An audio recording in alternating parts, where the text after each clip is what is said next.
She was just a waitress, anonymous, invisible, serving champagne in a room full of millionaires until the moment she saw it. A photograph, framed in gold, hanging in the private hallway of one of the wealthiest men in America. But it wasn't just any photo. It was her 4-year-old self, staring back in a pink dress she barely remembered, smiling beside a man who had walked past her minutes earlier as if she were nothing. That moment shattered everything she thought she knew. Because that man, the billionaire praised for saving abandoned children, was the one who had abandoned her. And her mother hadn't died in an accident. She was silenced. What began as a whisper of recognition would unravel into a global scandal, a buried legacy, and a revelation that shook the world. But the truth she uncovered wasn't just about herself. Somewhere out there was her twin sister, stolen, hidden, forgotten. And now, together, they would do what no one thought possible, bring the entire empire of lies to its knees. Amara Lewis never imagined that a single photograph could dismantle the very foundation of her reality. That night, under the chandeliers of the Whitford Grand Ballroom, she was nothing more than a uniformed server, another invisible figure weaving between silk gowns and custom tuxedos, offering glasses of Dom Perignon to people who never looked her in the eye. The event was a gala for the Whitford Foundation, a charity known across Georgia for championing the cause of orphaned children. Ironic, she would later think. She had volunteered for the extra shift simply because rent was due, and her side gig at the diner wasn't enough. But fate, as it turned out, had scheduled something far more brutal than unpaid bills. Somewhere between refilling champagne and avoiding the glances of men who mistook kindness for invitation, Amara's path drifted. Following a narrow corridor with a sign that read, "Staff only beyond this point," she took a wrong turn, or perhaps the right one, and stepped into silence. No laughter, no orchestras, just the hush of thick carpeting and gold-framed art whispering secrets on the walls. That's when she saw it. A photograph, poised beneath the spotlight like a relic, suspended on a hallway wall inside one of Atlanta's most exclusive venues. At first, her eyes betrayed her. Her hands, still gripping a tray of glass flutes, trembled as she moved closer. There was something achingly familiar in the small face staring back at her from behind the glass. The tilt of the head, the timid eyes, the wild halo of untamed curls, and the faded pink dress with a tiny embroidered rabbit she had never quite forgotten. Her breath caught. The name of the man who owned this building rang in her ears. Gregory Whitford, billionaire, media mogul, patron saint of abandoned children, and apparently collector of photos of little black girls who bore a terrifying resemblance to the child Amara had once been. She whispered, "That's me," the words escaping without permission, as though her younger self had recognized her first. She could have collapsed right there if not for the crushing weight of confusion that kept her upright. How in God's name did a picture of her at age 4 end up framed like a family heirloom in the private wing of a man who had just passed her by with less acknowledgement than he would give the floral arrangements? She'd been in and out of foster homes since infancy, bounced from one brittle family to another, told vague stories of fires and paperwork lost to tragedy. No one had ever claimed her. No one had ever come back for her. And yet, here she stood, face to face with a frozen memory of a life she had never known she lived. Before she could process it, a stern voice cut through the trance. "Hey, you're not supposed to be here." A security guard, expression sharp, stepped into the corridor. Amara blinked hard and masked her panic with a well-practiced smile. "I'm so sorry. I must have gotten turned around looking for the restroom." He eyed her suspiciously, then pointed toward the hallway she'd come from. "This area is off limits to staff." She nodded, offered an apologetic bow of the head, and retreated, each step echoing louder than the last in her skull.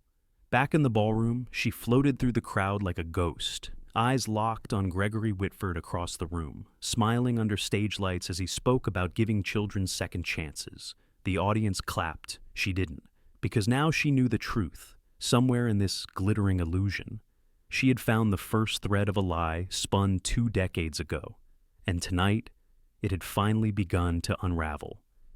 The rest of the evening passed in a blur that felt both hollow and unbearable. Amara's body moved automatically, accepting empty glasses and offering full ones, dodging sharp elbows and shallow laughter, but her mind had detached entirely. It hovered like a ghost above the room, circling the man at the center of it all, Gregory Whitford. The name alone now tasted bitter in her mouth. Every word he spoke on stage reverberated through her chest like a personal offense, a well-polished insult wrapped in benevolence.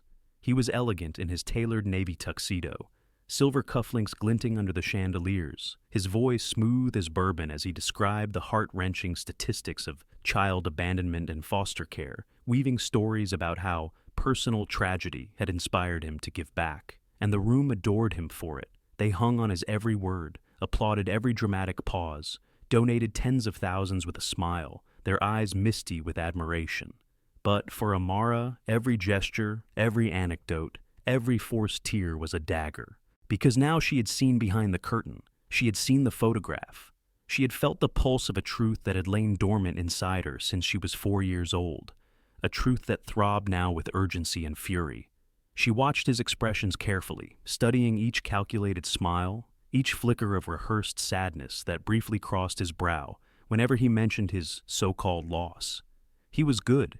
Years of press conferences, board meetings, and charity galas had made him into a master performer. But Amara had grown up learning to read people to survive, caseworkers who lied kindly, foster mothers who cooed in public but screamed behind doors, social workers who smiled while handing her off like unwanted luggage. And so, she saw something others didn't. In Gregory's eyes, beneath the practiced sorrow, there was a crack, guilt maybe, or something colder, fear waiting for the past to knock. It had taken all of her strength not to scream, not to storm the stage, grab the microphone and yell, "Liar!" But she wasn't ready, not yet. As the last of the guests stumbled out, full of champagne and admiration, Amara stood by the service doors, staring at the exit Gregory had just taken. A part of her wanted to follow him. A deeper part knew this had to be done right, carefully, ruthlessly. The next morning, she didn't go home. She went straight to the old diner on 14th, where she worked part-time morning shifts. The manager grumbled about her being early and sent her to stock napkins. But Amara wasn't listening. She had her phone out, fingers trembling as she typed, "Gregory Whitford daughter lost," into every search engine she could find. What she discovered was chilling in its silence.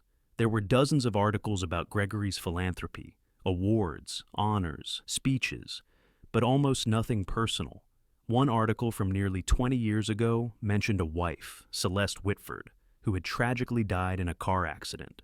Another said she had been an activist for children's rights. There was no mention of a child, no funeral notice, no public obituary, just a vague allusion to a devastating family loss that had forever shaped Mr. Whitford's passion for supporting abandoned youth. Amara stared at the screen, heart pounding. It wasn't just the absence of facts, it was the presence of careful omissions. She needed help, real help. She thought of Theo Martin, the grizzled bartender with the heavy eyes and quicker mouth. He had worked hundreds of high society events. He had seen things, heard more. When she returned to the gala venue 2 days later for her paycheck, she found him taking down decorations and sipping black coffee from a plastic cup. "Hey, Theo," she said carefully, and he raised one eyebrow without turning. "You come for your tips or trouble?" "Maybe both." She sat across from him and leaned in. "What do you know about Gregory Whitford's wife?" That got his attention. He turned slowly, setting his coffee down, and narrowed his gaze. "Why?" She hesitated. "Let's just say, I have reason to believe I was part of that devastating loss he talks about." For a second, he looked at her like she was mad. Then he leaned back and blew air through his nose. "Damn, I thought you looked familiar." "What do you mean?" "That gala wasn't the first time you were in that building." Theo paused. "You were there once before, when you were little. I remember Celeste bringing you around the studio offices. Bright kid, big hair, always clinging to her hand." Amara stared at him. "I don't remember any of that." "Wouldn't expect you to. You couldn't have been older than 4. Then, poof, one day she's dead. Car crash, they said. But no skid marks, no other driver, just her in the tree. And then you? Gone, like smoke. Word around the service staff was that Gregory inherited her entire estate and disappeared for a while. came back 6 months later and founded his golden little charity. And the daughter? What daughter? Theo said with a cynical smile. Far as anyone knew, there wasn't one. Clean slate, no questions. The air around her tightened. Why didn't anyone say anything? Honey, he sipped his coffee again. Money talks. People shut up. You really want to go down this rabbit hole? She nodded. I need to know who I am. That night, Amara lay in her tiny studio apartment, staring at the ceiling. She didn't cry. She felt something deeper than tears, a slow-burning rage that filled every inch of her bones. She began to map it all out. What she knew, what she needed to find, names, dates, accidents that weren't accidents, a child erased, a woman silenced, a man celebrated for crimes no one dared to suspect. She wasn't just chasing her past now. She was preparing to set the future on fire. The next day, she returned to the diner with a different goal.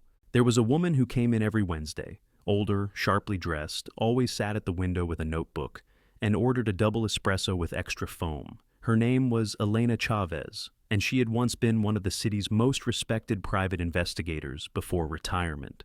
Amara had overheard stories, missing persons found, cold cases solved.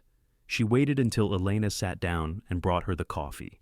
Miss Chavez, Elena is fine. I need a favor. She laid down a folded $20 on the table. Elena tilted her head. This isn't exactly a retainer.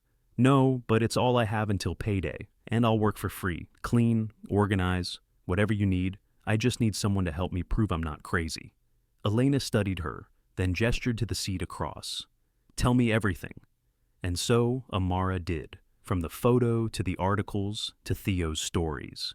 Elena didn't interrupt, just scribbled notes in her old leather-bound notebook. When Amara finally stopped talking, Elena exhaled slowly. You're not looking for a father, sweetheart. You're looking for a criminal, one who buried you alive so he could be born again as a saint. Amara nodded, the words ringing too true. So, where do we begin? Elena smiled. At the morgue. Over the next week, they pulled hospital records, autopsy reports, insurance filings. What they found made Amara sick. Celeste Lewis hadn't died at the scene. She'd survived the crash. She'd made it to the hospital, barely breathing, but conscious. And according to a nurse's note scribbled into the emergency intake sheet, her final words were, "Keep her safe from him." Elena traced back the insurance claims. Gregory had filed for life insurance on both Celeste and their daughter, Amara, declaring the child missing, presumed dead. The payout? Over $2.5 million. Enough to launch the Whitford Foundation with golden press coverage. Enough to turn a man who may have committed murder into a savior on every magazine cover. Amara gripped the documents with white-knuckled fists. She saw her name, scrawled under deceased. It felt like being killed a second time. He signed this, she whispered. He declared me dead, for money. And reputation, Elena added. That's always the more valuable currency. Amara didn't sleep that night. She stayed up printing files, highlighting dates, assembling timelines. The more she uncovered, the more certain she became. Gregory Whitford hadn't just abandoned her. He had built a throne from her disappearance. But the girl he thought was buried was now alive and watching. And she wasn't here for a reunion. She was here for reckoning. Amara didn't believe in fate anymore, not after it had let her fall through every crack in the system. But she did believe in timing, and this time, it was perfect. A new gala was just 3 weeks away. The Whitford Foundation's signature annual event, hosted in the sprawling glass atrium of the Clarion Hotel, complete with media coverage, celebrity guests, and a speech from Gregory himself, televised live on multiple networks. It was their crown jewel, their golden lie polished to blinding brightness, and it was going to be the stage for everything Amara planned to unveil. With Elena's help, she mapped out every move with military precision. They created a cloud folder secured with encrypted passwords, backed up to multiple hidden servers containing everything: hospital records, fake death certificates, life insurance claims, the police report that omitted the surviving child, the morgue file listing Celeste as poisoned 2 hours before her crash. Elena even managed to retrieve grainy but damning security footage from the hospital's archive. The last known image of Celeste, bruised but conscious, whispering something to a nurse whose identity was now known. Lorraine Haskins, long retired but traceable through an old union registry. They met her in a quiet cafe outside Macon, where the woman trembled as she remembered that night. She kept repeating the same thing, Lorraine said, her eyes wet with age and guilt. He's going to take her. Don't let him find her. Lorraine had reported the statement to her supervisor at the time. Days later, she was reassigned and the report vanished. Amara thanked her, but the knot in her stomach only grew tighter. This wasn't just a family tragedy. It was orchestration. It was theft of a life, 2 lives, for fortune and fame. And it was time to return the favor. Elena suggested a soft approach. Anonymous tips to the press, strategic leaks to watchdogs. But Amara shook her head. This had to be personal. It had to be face-to-face. He needed to see her eyes when the world turned on him. He needed to know that the ghost he buried had found her voice. So, Amara registered as a volunteer under a fake last name and quietly took a position with the event staffing agency handling the gala.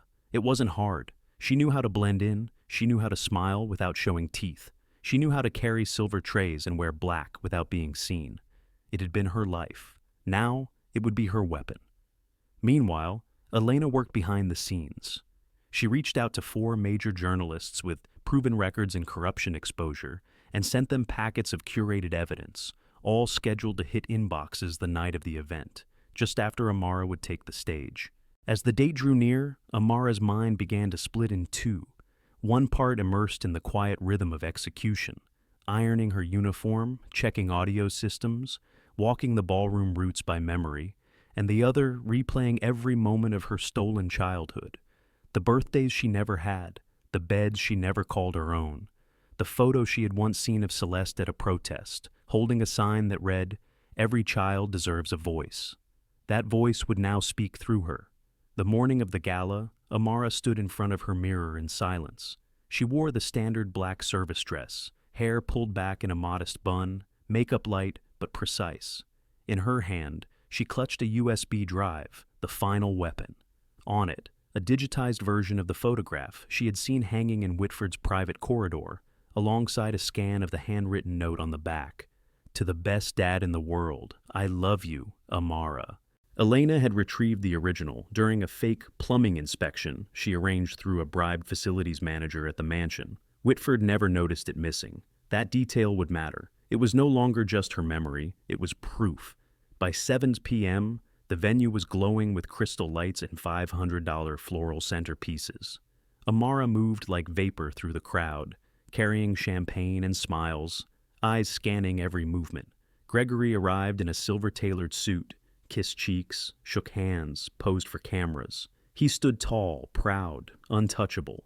But as he looked around the room, Amara noticed something. A twitch, a pause in his expression when he glanced at her. Did he see it? Did he feel it? Or was he simply bored by another server beneath his notice? Either way, she held his gaze a moment too long. Then she turned and vanished into the flow of the party. Behind the scenes, Elena had already arrived and was stationed backstage with a flash drive and the hotel tech staff in her pocket. All it took was $500 and a carefully forged email to get them to upload her file onto the master AV system, programmed to activate the moment Amara gave the cue. At 9:15 p.m., Gregory took the stage. Cameras panned, lights dimmed, the room went quiet with reverence. "Ladies and gentlemen," he began, voice rich with orchestrated gravity, "this foundation was born from tragedy. 2 decades ago, I lost my wife, and with her, my beloved daughter." A dramatic pause. That pain became my mission. That grief became my gift to the world. The applause was instant, thunderous. Amara stood just beneath the edge of the stage, holding a tray, eyes burning. This was it. She stepped forward, gently handed her tray to another server, and climbed the stairs. A ripple moved through the crowd. Gregory paused, watching her approach with mild annoyance. "Miss, should you be—" "Yes," Amara said into the microphone, and her voice echoed like a blade through velvet. "I have a question for Mr. Whitford." The audience stilled. Gregory frowned. "This is a private stage, and I am a very personal guest," she interrupted, "especially since you've spent the last 20 years telling the world you lost your daughter." His face froze. "Because she's right here." And with that, she pressed the button on the clicker in her hand, and the screen behind them lit up. The photograph, the handwriting, the date, the inscription. Murmurs erupted. Amara didn't pause. "My name is Amara Celeste Lewis. You claimed I died with my mother, Celeste Lewis, in a tragic car crash. You used our deaths to collect $2.5 million in life insurance and launch this foundation. But Celeste didn't die in the crash. She was poisoned, and I didn't die. I was hidden, forgotten, erased." The crowd gasped. Gregory lunged toward the mic, but Amara stepped back. "Please, let's be thorough," she said, pulling a folder from behind the podium. "Here are copies of the insurance payouts. Here are the falsified death certificates. And here is the autopsy report that shows my mother was conscious when she arrived at the hospital and told the nurse to protect me from you." Gregory paled. This is insane." "Is it?" Amara said, her voice rising. "Then why was this photo of me hanging in your private office? Why did you tell no one I ever existed? Why do you live as a hero when you're nothing but a thief with blood on your hands?" Elena stepped forward from the wings, holding a smartphone. "By the way," she added calmly, "the media has the full file now, and the FBI is on their way." The final blow landed. Flashbulbs exploded. Phones rang. The audience, once spellbound, now surged with chaos. Gregory stumbled backward as Amara descended the stage. She didn't look back, not even when he screamed her name. Not even when he finally recognized the little girl he thought had disappeared forever. The trap had closed, and justice had only just begun. The room fractured like glass. The applause that had once followed Gregory Whitford like a crown had evaporated, replaced with gasps, hurried footsteps, whispered accusations, and flashing camera lights that pierced through the dim chandeliers. Amara didn't need to see his face to know it had gone pale. She could feel it in the way the air shifted, in the sudden panic that gripped the crowd, in the way the security guards moved too slowly, unsure of whom to protect and from what. Gregory's hands trembled as he tried to regain the microphone, his voice breaking beneath years of carefully curated charisma. "This is slander. This woman is mentally disturbed. Someone get her off the stage." But no one moved, because now the screen behind him glowed not only with the photo of a curly-haired little girl in a pink dress. It rotated through document after document, scans of files that bore his signature, timestamps, insurance receipts, and official forms with falsified data. One after another, a paper trail of betrayal. The silence deepened as a final image appeared, a still from the hospital's internal camera showing Celeste Lewis, her face battered but alive, whispering her daughter's name while clutching a nurse's hand. Amara had stood at the foot of the stage, watching it all unfold, her chest rising with something not quite satisfaction and not yet relief. She had imagined this moment 1,000 times, the great Gregory Whitford brought to his knees by the truth he tried to bury. But what she hadn't expected was the quiet, the stillness of finally being seen, of finally forcing the world to acknowledge that she existed and that she remembered. Across the room, a journalist barked into his phone. "Confirm it. Check the original death certificate against the hospital logs. I want the insurance records in the next 15 minutes. Another was already live streaming. One woman near the front was crying. Elena appeared beside Amara without a word, her presence a calm gravity. She simply nodded and whispered, "You did it." Amara nodded back, then turned to walk out of the hall, not rushed, not chased, just done. But the news moved faster than she did. By the time she reached the parking structure behind the hotel, headlines had already begun to bloom across phones. Whitford exposed in fraud scandal. Daughter returns from the dead. Philanthropy built on lies. She got into the car without a word, her hands trembling now, not from fear, but from the sheer weight of adrenaline that had nowhere left to go. Elena drove, neither spoke. The city lights passed like blurred memories through the windows, each one a fragment of the life Amara could have had. When they reached Elena's apartment, there was already a voicemail from an FBI agent requesting a meeting. There were also dozens of emails from reporters, legal advisors, distant strangers who had watched the live stream and wrote things like, "You gave me hope," and "My father did the same to us." Amara sat on the couch, staring at the wall. For years she had carried this silent ache, this itch in her bones that she didn't belong where she'd been placed, that her past had been stolen and rewritten by hands that were never held accountable. And now, with one unflinching act of confrontation, She had shattered the entire performance. The next morning, the city awoke to a storm of media frenzy. News trucks lined the streets outside Whitford Global headquarters. Protesters gathered with handmade signs. Justice for Celeste. Where did the money go? Philanthropy or fraud?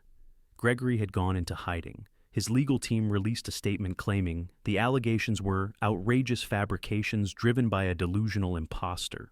But it was too late. The FBI released confirmation that they were launching an official investigation. A subpoena had already been issued. Former board members began distancing themselves. Sponsors pulled funding. Corporate partners froze accounts. Within 48 hours, the Whitford Foundation had suspended all public activity, and the hotel ballroom where the gala was held had taken down his portrait. Elena smiled grimly over her morning coffee as she scrolled through the headlines. "He's unraveling." Amara nodded silently, watching the televised footage of Gregory attempting to leave his estate, while journalists shouted questions about Celeste, about the poison report, about the child no one knew had survived. One reporter yelled, "Mr. Whitford, did you fake your daughter's death for money?" Gregory didn't answer. His security team shoved past them into the car. That afternoon, Amara received a call from Lorraine Haskins, the nurse who had tended to Celeste. "I saw the broadcast," she said, her voice thick with emotion. "I'm ready to testify. I kept copies of my original notes. I didn't know who to trust back then, but I trust you now." Amara thanked her, then hung up and wept quietly, not for victory, but for her mother, for the fight Celeste had waged and died for the little girl who had waited 20 years for someone to say, "We believe you." That evening, as the sun dipped below the skyline, casting long shadows across Elena's apartment floor, a federal officer knocked on the door. "Amara Lewis?" "Yes. We need you to come with us, officially. We're pressing charges." Her hands didn't shake this time. She stood tall, her chin lifted. "Let's finish what he started." Inside the briefing room, agents laid out a timeline of Gregory's actions: fraudulent filings, manipulated death records, misappropriation of charitable funds, and, most damning, strong circumstantial evidence pointing toward intentional poisoning. "You understand this won't be easy," one agent said. "You're stepping into a war." Amara smiled without joy. "Good. I've been training for this my entire life." The last thing she said before signing her official witness statement was, "My mother died trying to protect me. I'm going to make sure the world knows she didn't die in vain." And in that moment, it was no longer about revenge. It was about redemption. For both of them. Gregory Whitford had tried to build a kingdom on ashes. Now he would watch it burn, brick by brick, beneath the gaze of the daughter he thought had vanished forever. The courtroom was colder than Amara expected, not physically, but in spirit, in the way it seemed to echo with every secret the walls had ever heard. It had only been 6 days since the gala, but the world outside had changed completely. Gregory Whitford, once heralded as Atlanta's angel of benevolence, now sat hunched at the defense table, his signature confidence drained from his posture, replaced by a twitch in his jaw and the hollow look of a man beginning to understand the depth of his undoing. He didn't glance at Amara when she entered. He didn't even raise his eyes. But she felt the weight of his recognition, the crackle of a bond severed before it ever had the chance to form. Reporters flooded the hallway beyond the courtroom doors, held back by federal marshals. Inside, the judge called the room to order as the prosecution began to read out the charges: insurance fraud, falsification of legal documents, obstruction of justice, and a looming secondary investigation into the suspicious death of Celeste Lewis, which had now been officially reclassified from accidental to undetermined with criminal suspicion. Amara sat still, her face unreadable, but every word that echoed from the prosecutor's mouth rang through her bones like justice scraping against stone. The first witness called was Lorraine Haskins, the retired nurse who, after 2 decades of silence, now stood with trembling hands and a steady voice, recounting the night Celeste was brought in. Still alive, still trying to protect her daughter, even as death closed in around her. She said, "Don't let him take her," Lorraine repeated under oath, her voice cracking. She said he was dangerous, that he'd already done something terrible. Gregory's defense team objected. Hearsay. Irrelevant. But the judge overruled them. The room held its breath as Lorraine presented her original intake notes, still smudged with time, but legible enough to bring tears to Amara's eyes. When it was Amara's turn to testify, she walked to the stand with the poise of someone who had risen from the grave. "Please state your full name," the clerk said. "Amara Celeste Lewis," she replied, her voice clear, steady, unwavering. "Do you recognize the defendant?" "Yes," she said, looking directly at Gregory. "That man is my biological father." A murmur ran through the courtroom, though the media had already run that headline 3 times over. Amara told the court about her childhood, or the lack of it. She spoke of her time in foster care, the records conveniently lost in the system, the absence of any family contact, the moment she saw her own photo on a stranger's wall and realized her entire life had been a lie. She laid bare every piece of evidence, from the photo to the insurance forms, from the autopsy report to the forged death certificate. "He made me disappear," she said calmly, "and he used that disappearance to build a legacy that was never his to begin with." Gregory's attorney attempted to discredit her, called her delusional, emotionally unstable, even suggested that she had forged the documents herself in a scheme to extort money. But it was too late for that narrative.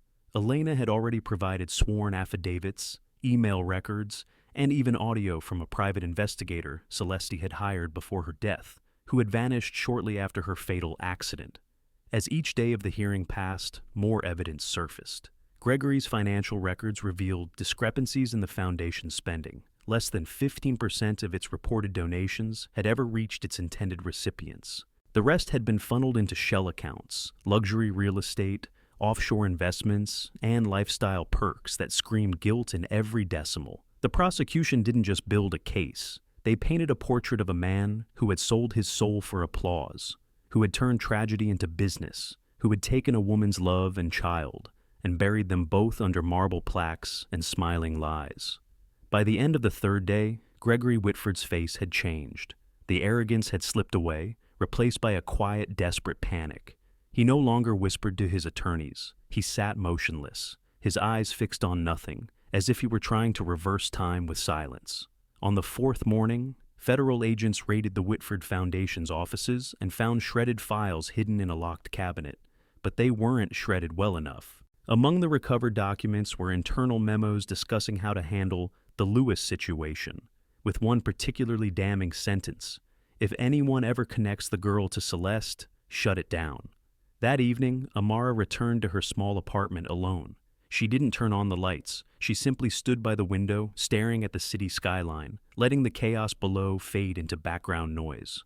For the first time in her life, she felt something like control, not peace, not safety, but power, the kind that comes not from destruction, but from the courage to build something new out of ruins.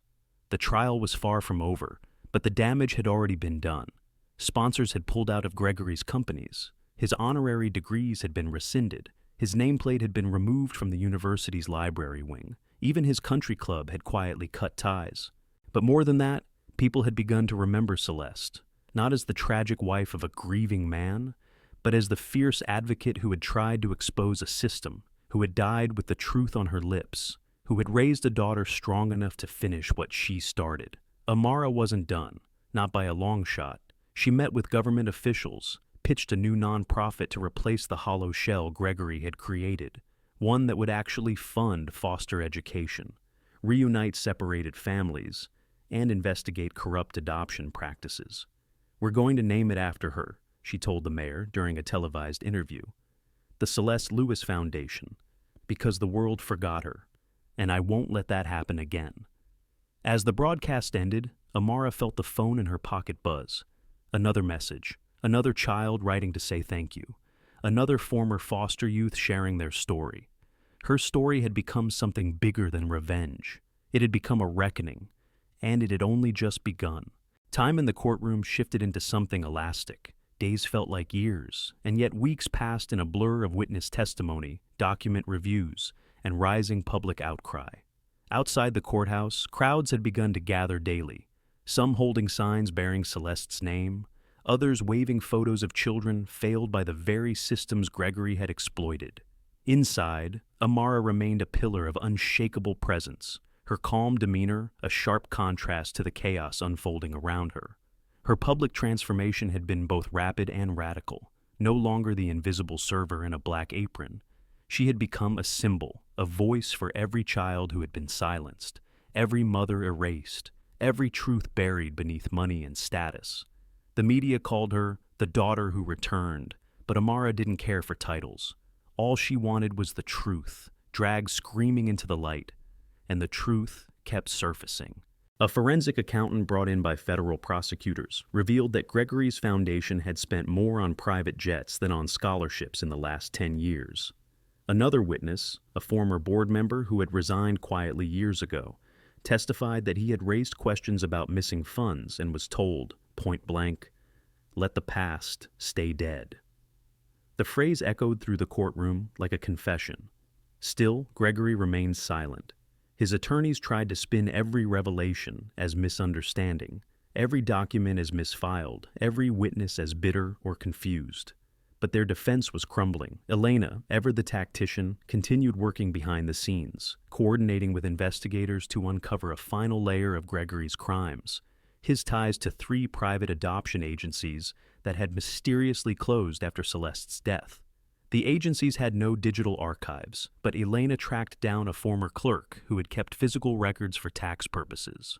Hidden in a water-stained cardboard box was a ledger listing off-the-book placements and transactions, including one entry marked Lewis A. Transfer voided, classified, deceased. That file became the match that lit the final fuse. The prosecution added counts of conspiracy, obstruction, and falsification of adoption records to the charge sheet. When the prosecution rested, the courtroom fell into a heavy hush. No one could deny it anymore. Gregory Whitford hadn't just made a mistake. He had orchestrated a lifelong performance, constructed on the ashes of a woman he poisoned and a daughter he pretended never existed. And now, in the final week of the trial, the world waited for him to speak. It happened on a Thursday. The courtroom was packed. Amara sat in the front row, flanked by Elena and Theo Martin, who had come every day since testifying. Gregory rose slowly, walked to the stand, and took the oath. His voice was lower than usual, stripped of its polish. "I loved Celeste," he began. A scoff rippled through the back of the courtroom. He looked up but did not look at Amara. "And I was young, ambitious. I made decisions I can't undo." The room held its breath. "There was a moment, after she died, I panicked. I didn't know how to explain what had happened, how she got those pills. I thought, if the world believed we both lost her..." He paused, flinching. "I didn't kill her, not directly." Gasps, murmurs. Even the judge raised an eyebrow. "But I didn't save her either. I saw what she'd found out, about the agencies, the illegal transfers. I knew if it went public, everything I'd built would collapse. So, I let it burn." He finally looked at Amara. "I thought you were better off not knowing. I thought burying the past was protecting you." Amara's eyes didn't blink, her jaw didn't move, but in her chest something cracked. Not forgiveness, not pity, but the final severing of the last thread that might have made him human in her eyes. After that, there was nothing left to say. The jury deliberated for less than 8 hours. Gregory Whitford was found guilty on all counts: fraud, conspiracy, obstruction of justice, and second-degree murder by willful negligence. The judge sentenced him to 25 years without parole, citing his grotesque abuse of grief for personal gain as aggravating circumstances. The courtroom erupted, not in cheers, but in quiet, rippling exhalations of justice delayed, then delivered. Amara didn't cry. She stood, walked out of the courtroom, and into the sunlight that had just broken through the clouds. Reporters swarmed, cameras flashed, microphones chased her. She paused only once. "What would you say to your father now?" someone shouted. Amara turned slightly, her voice even, clear and unyielding. "That some men build empires from lies, but daughters built from truth will always outlast them." Then she walked away, not as someone who had won a case, but as someone who had reclaimed her name, her history, and her mother's legacy. That night, for the first time in 2 decades, she slept without the weight of a forgotten child pressing against her chest. Not because it was over, but because she had finally begun. In the weeks following Gregory Whitford's conviction, Amara became a name on every screen. every front page, every late-night monologue that wanted a glimpse of redemption through outrage. But fame was never her intention. Her story had caught fire because it was more than just scandal. It was a resurrection, not of a person, but of a truth long buried under marble floors and designer grief.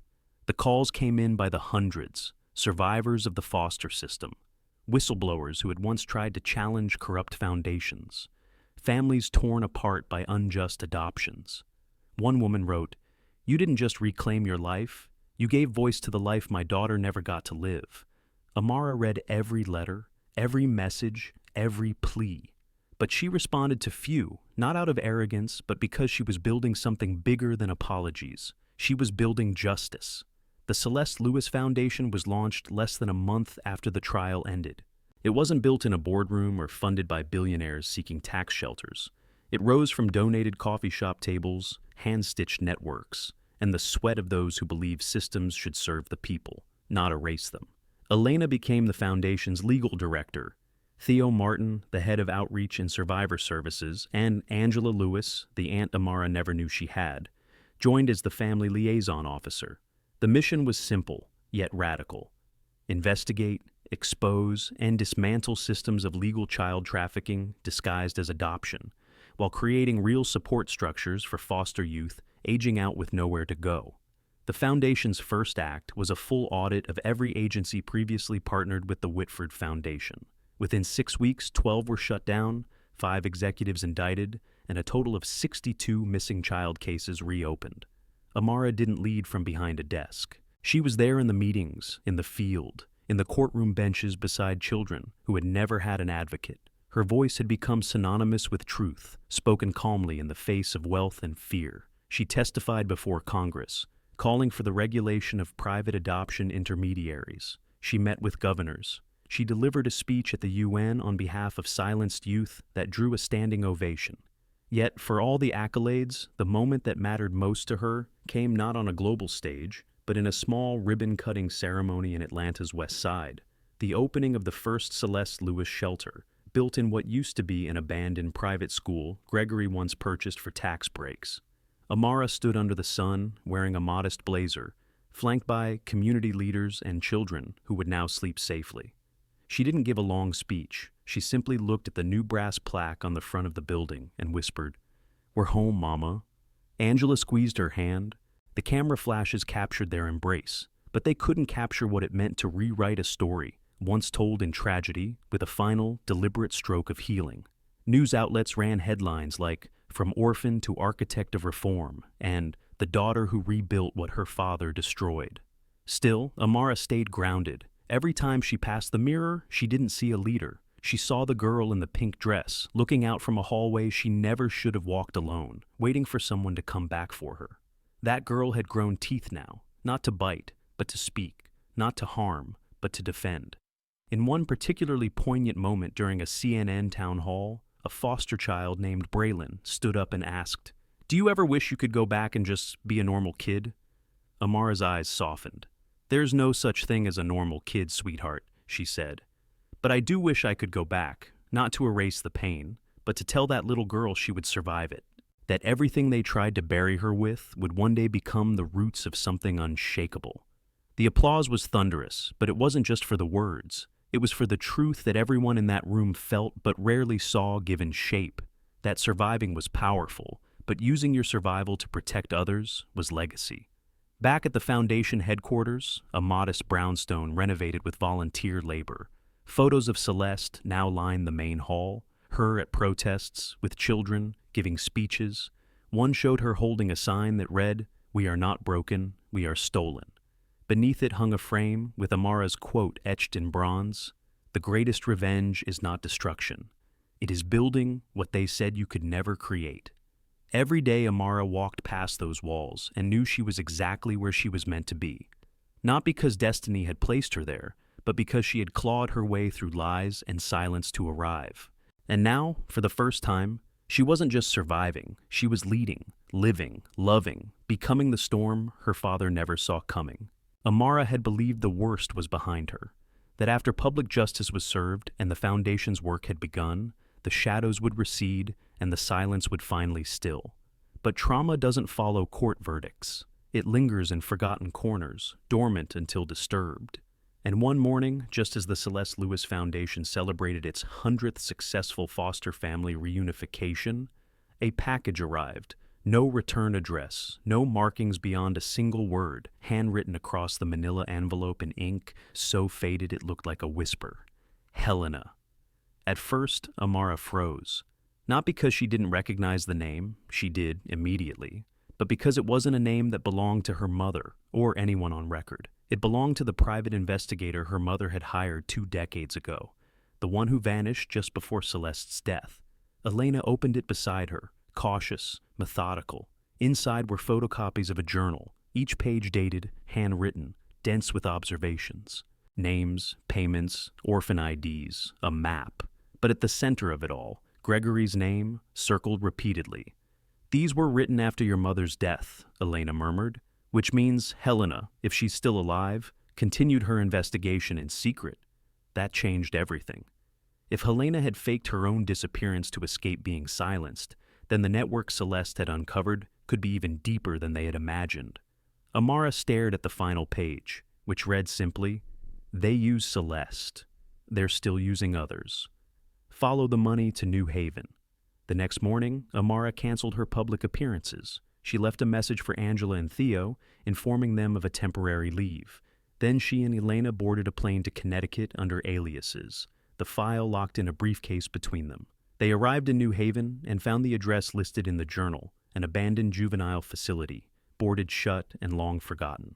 But beneath the floorboards of what had once been the intake office, they found a locked metal case filled with archived documents, untouched by time. Adoption forms with forged signatures, transfer orders, medical records altered beyond recognition. A network of names linked by the same signature at the bottom, Gregory's former financial director, a man who had disappeared from public life just after the trial began. "He was the handler," Elena said, her voice thin. "Gregory was the face. This man was the engine. And he was still out there." The next week was a whirlwind of quiet calls, encrypted emails, and discreet surveillance. Amara and Elena worked with federal agents they had come to trust. Not the bureaucrats, but the ones who had believed in her since day one. The deeper they dug, the more they realized Gregory's operation hadn't ended with him. The Whitford Foundation had been a decoy, a golden curtain hiding a larger, more sinister apparatus. Private international adoptions routed through shell nonprofits, undocumented foster transfers used as cover for trafficking, and donors who received more than tax deductions in exchange for silence. And worst of all, many of the children adopted through these networks had never been legally traced again. They were ghosts, just like Amara had once been. That truth hit her like a blade, because now she understood. Exposing Gregory hadn't been the end. It had been the door, and behind that door stood every child who never made it out, every parent who died without answers, every lie that built a luxury empire on their backs. Amara returned to Atlanta with the fire she thought she had spent. It had only deepened. At the next press conference, she didn't speak of Gregory, she spoke of the system. "What happened to me wasn't a singular tragedy," she said into the microphones. "It was the byproduct of an industry, one that hides in plain sight. We've taken down the figurehead. Now we're coming for the foundation beneath it." The media response was explosive. The DOJ launched an extended investigation into 5 major adoption clearinghouses. Subpoenas were served. Anonymous donors began pulling funding from suspect organizations. And through it all, Amara remained unwavering, calm, articulate, and merciless. But in quiet moments, when the interviews were over and the headlines quieted, she would reread Helena's journal, tracing the woman's loops and margins with a tenderness reserved for kin. Helena had carried Celeste's mission after death. Now, Amara carried both. One night, she visited her mother's grave with the journal in hand. She laid it gently against the pink marble beside fresh white roses and whispered, "You weren't alone. You never were.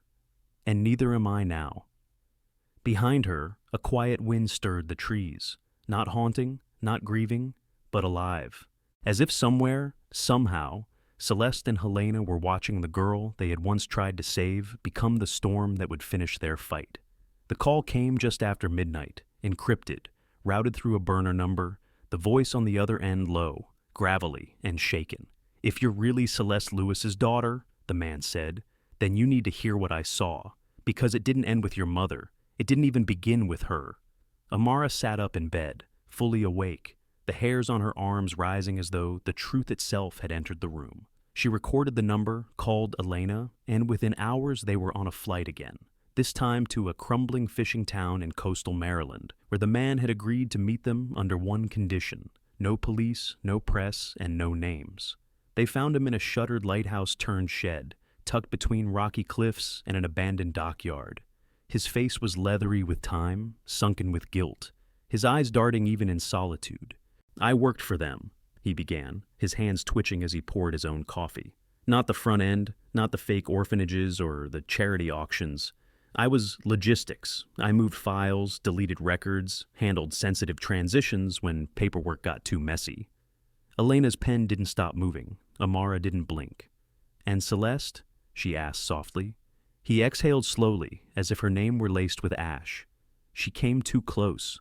She met with a woman named Helena. They were about to go public. Gregory panicked, but it wasn't him who gave the order." Amara's stomach turned. "Then who?" The man's voice dropped to a whisper. "The donors." He explained that beneath every falsified adoption, every dead-end placement, there were back-channel buyers, wealthy patrons in search of children, not families. Not just in the U.S., but globally, celebrities, politicians, CEOs. They donated publicly to wash their hands while securing backdoor deals for infants and toddlers with no paper trail. "Your mom had names," the man said, "and Helena had the network to leak them. That's why they were silenced." He handed over a flash drive. "These are copies of backup archives I wasn't supposed to keep, but I did, because one day I thought someone would care." Amara took it, her hands surprisingly steady. "Why now?" she asked. The man looked her straight in the eye. "Because I watched that trial, and I saw you stand alone, while the world finally listened. I figured if someone could carry the fire long enough, it was you." They left without saying goodbye. On the flight back to Atlanta, Elena decrypted the files. What they found was not just criminal, it was monstrous. Detailed logs of child relocations listed like inventory, code names for buyers, locations, medical records, even a scanned receipt for an off-book international transfer labeled only "Lewis Child, Rerouted." The rage in Amara's chest boiled into something cold, calculated. She had believed Gregory's arrest had ended the rot, but now she saw that he had been just a symptom, a polished gateway to something far more systemic and vile. The next few days were spent in secure meetings with federal agents, international watchdogs, and legal whistleblower protections. This wasn't a story for television now. It was a coordinated operation, one that would span countries and implicate names people weren't ready to hear. But Amara was ready. She had lived in silence too long to be afraid of powerful men and their well-dressed atrocities. Meanwhile, public support for the Celeste Lewis Foundation surged. Donations poured in from survivors, allies, and anonymous contributors who had watched Amara's town hall speech go viral. "She's not a victim," one supporter posted. "She's the reckoning." But the information on the flash drive came with a price. 2 days after it was turned over to investigators, Amara's apartment was broken into. Nothing stolen, just papers moved. Photos knocked off shelves, a single message scrawled on her bathroom mirror in red lipstick: "Stay buried." Elena wanted to pull her into protective custody. Theo insisted on round-the-clock security, but Amara only stood in front of the mirror, staring at the threat, and whispered, "I tried that. It didn't work." Then she erased the words with a towel and scheduled a press conference for the next morning. Cameras gathered outside the foundation's headquarters, reporters jostling for a spot. Amara stepped onto the podium, dressed in black, her eyes clear as glass. 2 decades ago," she began, "a man erased my name to protect his fortune. But what we now know is that his crime was just one page in a much darker book." She revealed the existence of an international child laundering ring, the archived proof now in government hands, and declared that the foundation would open a new legal division to support survivors worldwide. "This isn't just about justice for my mother anymore," she said. "This is about justice for every child who was sold, every name that was deleted, every future stolen to feed the hunger of the powerful. As the press erupted, a young girl in the crowd held up a cardboard sign, "Thank you for being our voice." Amara met her gaze and nodded, because she knew the war was far from over. But for the first time, the enemy was being named aloud. The floodgates broke within 72 hours. As news outlets across continents picked up Amara's press conference, governments that once turned blind eyes scrambled to respond. Parliaments called emergency sessions. NGOs demanded full investigations. And in several countries, quietly and without press, senior officials resigned without comment. The evidence released from the flash drive had traveled faster than the spin machines could twist it. Child trafficking operations with donor covers, sealed adoptions tied to falsified documents, and encrypted payment trails that led from orphanages in the U.S. to private resorts in Europe and Southeast Asia. But as the world rose in outrage, Amara stood in the eye of the storm she had unleashed. Her name now whispered not as a survivor, but as a force. News anchors called her the accidental whistleblower who became the movement. Editorials speculated if she would run for office, if she would write a book, if she would lead a global foundation. But what none of them knew was that Amara hadn't slept in 3 nights. Not truly. The weight of the names on those lists, the real names, the children never found, clung to her skin like ash. Each one was a version of herself that hadn't made it out. Ghosts without gravestones. She spent hours at the foundation, cross-referencing survivor files with the newly uncovered records. More than once, she had to step out of the room when a name matched. It wasn't the horror that broke her, it was the familiarity. One girl had the same gap-toothed smile Amara remembered seeing in the mirror when she was 7. Another boy had been placed in the same foster rotation Amara had narrowly escaped after a fire closed one facility. The lines between luck and loss had never felt thinner.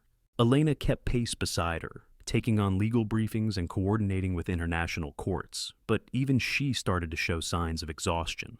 "You need to rest," she warned one evening as Amara hovered over a spreadsheet with bloodshot eyes. "You're not just one person anymore. You're carrying thousands." But Amara shook her head. "I was one of those kids. I don't get to rest until they do." That night, an email arrived. No name, no subject line, just a scanned birth certificate. Amara opened it and froze. Her name, but not hers alone. Beneath it, Twin A. The implication slammed into her like a wave in the dark. She had never known she had a sibling. There had been no mention in any file, no memory, no photo. But the document was legitimate, authenticated by 2 separate government stamps. Celeste Lewis had given birth to twins. Amara sat still for a long time, her hands numb, her heart louder than the silence. The second child, Twin B, was marked adopted confidential placement. No further data, no location, no contact. It felt like the universe had pulled a trap door open beneath her, just as she had begun to stand steady. Was it possible that somewhere out there, another version of her had lived an entirely different life? Was her sister safe, or had she been one of the names on the list that disappeared without a trace? Elena arrived within minutes of the call, reviewed the document, and went pale. "This changes everything," she whispered. "If the other child was placed through one of the illegal channels, it means Celeste knew about the split, or tried to fight it. Maybe that's why she went after them so hard." Amara pressed her fingers to her temple, dizzy. "They didn't just erase me, they divided me." The next steps became clear, yet unbearably heavy. She would need to reopen the files, search deeper into the unreleased segments of the archive, use DNA cross-referencing through adoption registries, quietly, carefully. But as the team assembled a covert task force to begin the search for the missing twin, Amara stood at a crossroads, her name, her voice, her face. These had become the banner under which others rallied. But to find her sister, she might have to step back, hide from cameras, work in shadow again. "If you vanish now," Thea warned gently, "they'll try to say it was fear, or guilt, or scandal." Amara met his gaze, steady and sharp. "Let them talk. I've walked through worse than their rumors." She called another press briefing, not to expose, but to prepare. Standing at the same podium where she had once shattered Gregory's legacy, she addressed the nation again. "For the past year, I've stood before you to give truth a voice. But now, I have to follow that voice into places that cameras can't go. There are still children missing. There are still stories unfinished, including mine. Her pause was long, deliberate. I was not an only child. I've just learned I have a twin. She's out there, and I intend to find her. The press erupted, but Amara didn't linger. She stepped down from the podium, walked through the crowd, and disappeared into the corridors of the foundation she had built. Her last glance back not one of retreat, but resolve. The fire she had ignited would keep burning, but some truths had to be found in the dark. The search began not with a name, but with fragments. Shredded forms, altered registry entries, and encrypted files buried beneath decades of bureaucratic dust. Elena led the technical forensics team, while Amara met quietly with whistleblowers and archivists willing to speak only in parking lots and windowless basements. Every time she was shown a document with no child photo, every redacted placement marked confidential relocation. It felt like touching the scar of a wound that had never been hers alone. But the worst part wasn't the lack of information. It was the suggestions that some files weren't missing by accident. They had been bought. The breakthrough came from an unlikely place. A woman named Clarissa, once a low-level secretary for a private legal firm, contracted by one of the now-defunct adoption agencies. She had seen the news. She had seen Amara, and she reached out through a burner email, simply writing, "You look like her."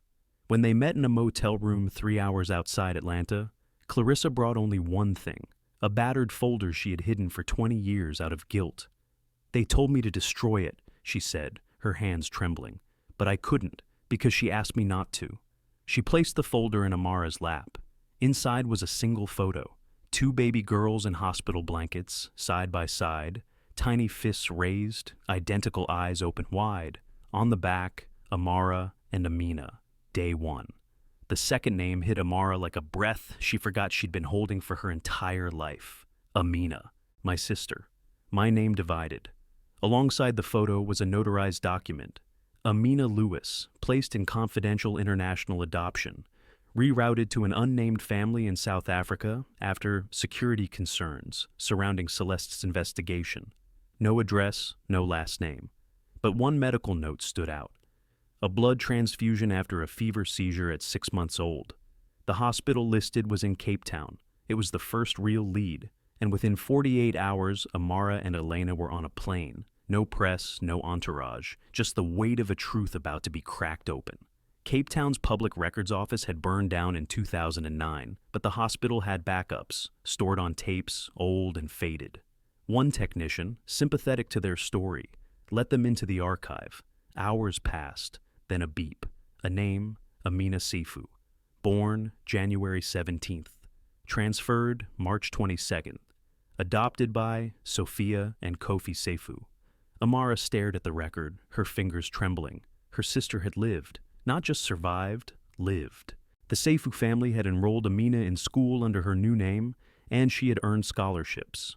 She had graduated from the University of Cape Town with honors in criminal justice. She had started a nonprofit for at-risk youth in Johannesburg, and her photo, older, confident, radiant, looked like a reflection Amara had never seen but instantly recognized.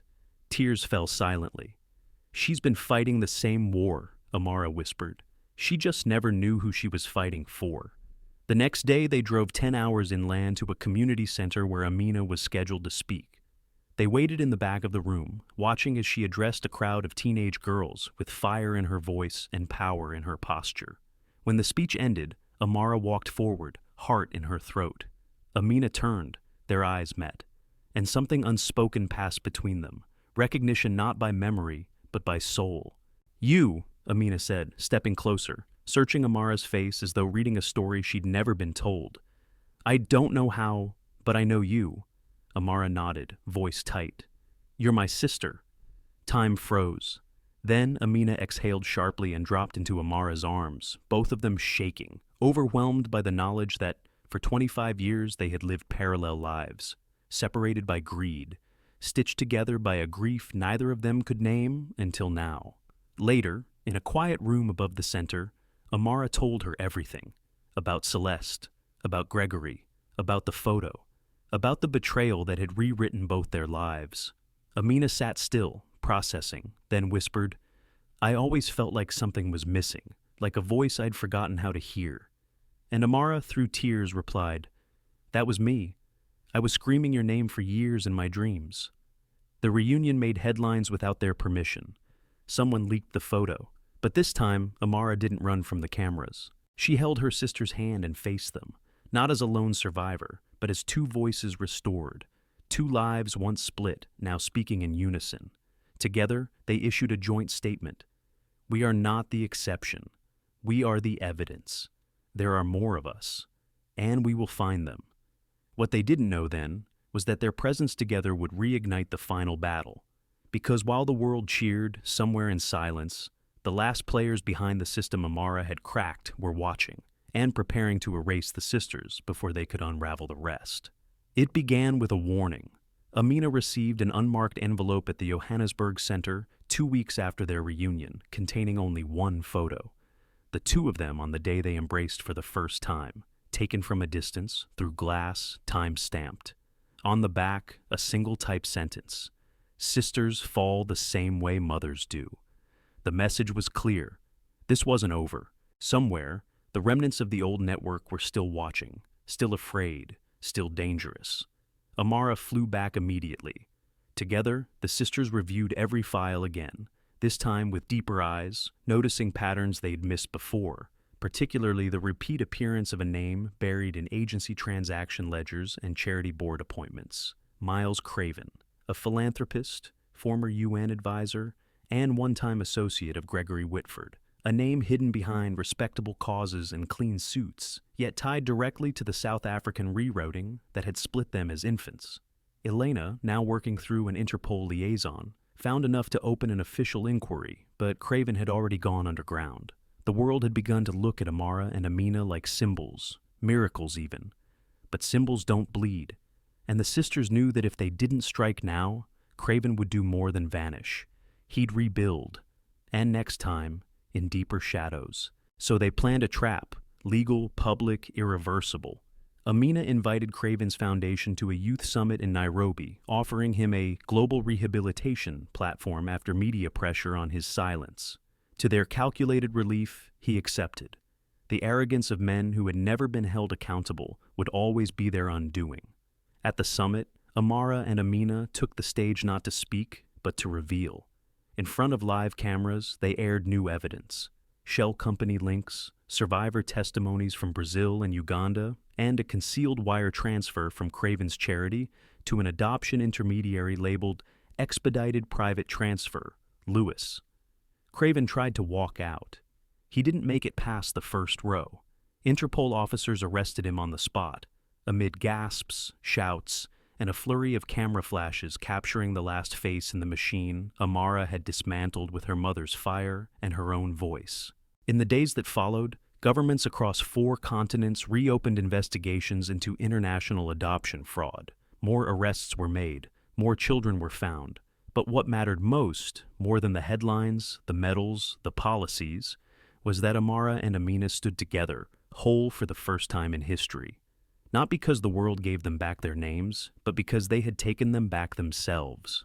On the anniversary of Celeste's death, the sisters unveiled a new monument outside the Atlanta headquarters of the Celeste Lewis Foundation, a bronze sculpture of a woman kneeling between 2 children, arms extended not in surrender, but in protection. Beneath it, the inscription read, "She wasn't just our mother. She was every mother who fought to keep her children in the light." As they stood in silence, a breeze moved through the crowd. Flowers were laid, names were spoken, and in that sacred stillness, Amara closed her eyes and whispered, "We did it, Mama. We brought the truth home." That night, as the city lights glowed below her window, Amara sat beside her sister in a room filled with letters, art from rescued children, and framed pages of Celeste's writings. "Do you think they're watching?" Amina asked softly. Amara smiled. "No, I think they're resting. Finally." And with that, the 2 daughters of the silenced, the stolen, and the brave leaned into each other. Not just survivors, not just symbols, but living proof that even the deepest lies cannot outlive the truth when it walks back into the room with a name, a voice, and a sister by its side. Some stories don't end with revenge. They end with truth, not whispered, not buried, but spoken aloud, in front of the whole world. Amara Lewis didn't just expose a criminal. She rewrote a legacy. She didn't destroy her father's empire. She built something greater from its ashes. And when she found the sister they said was lost forever, she didn't look back in anger. She reached forward in love. Together, they became the voices for the silenced, the light for those still hidden in the dark. Because justice isn't a courtroom victory, it's every child found, every family restored, every truth told without fear. This wasn't just a story about survival. It was about power reclaimed, and about a mother's fight living on through her daughters. And if this story touched you, if it made you believe that even the deepest pain can lead to the brightest redemption, don't just scroll past. Share it. Talk about it. Be part of the legacy. Because somewhere, someone is still waiting to be found, and you could be the voice that helps bring them home.